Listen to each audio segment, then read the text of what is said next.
Қош келдіңіздер. Бүгін сиырдың тоқ шегінен шұжық жасайтын боламыз. Өте дәмді болады піскен кезде. Бүгін менімен жасап көріңіздер. Сиырдың тоқ шегін әдемілеп, иісін кетіріп, тазалап, жуып аласыздар, іші сыртын.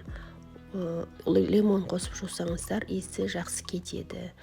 Сиырдың тоқ шегі өзі майлы ғой, сол піскен кезде май шылқылдап тұрмас үшін бұны шұжыққа айналдырамыз. Ол үшін сіздерге ұн қажет болады. Еленген ұнды елеп аласыздар. Ұнның көлемі сіздердің қолдарыңыздағы тоқ шектің көлеміне қарай аласыздар.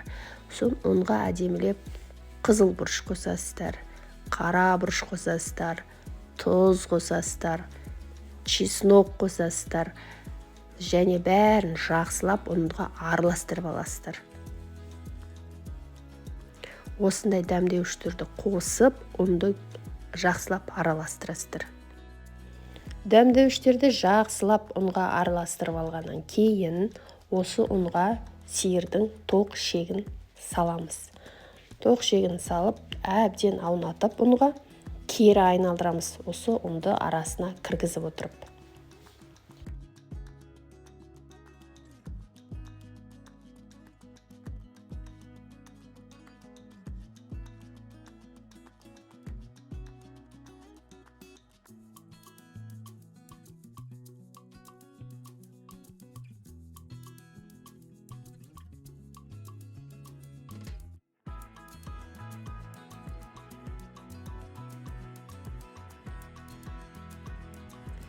Одан кейін бұл шұжықты ыстасаңыздар да болады, сүрлесеңіздер де болады.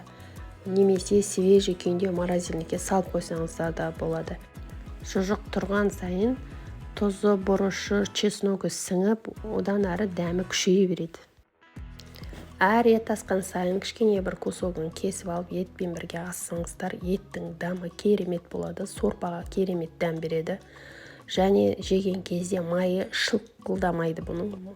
Майы әбден тұзға, бұрышқа, ұнға араласып, өте күшті дәм беріп тұрады. Жеген кезде майы шылқылдамайды. Жасау тәсілі өте оңай. Сіздер де жасап жеп көріңіздер, ас болсын.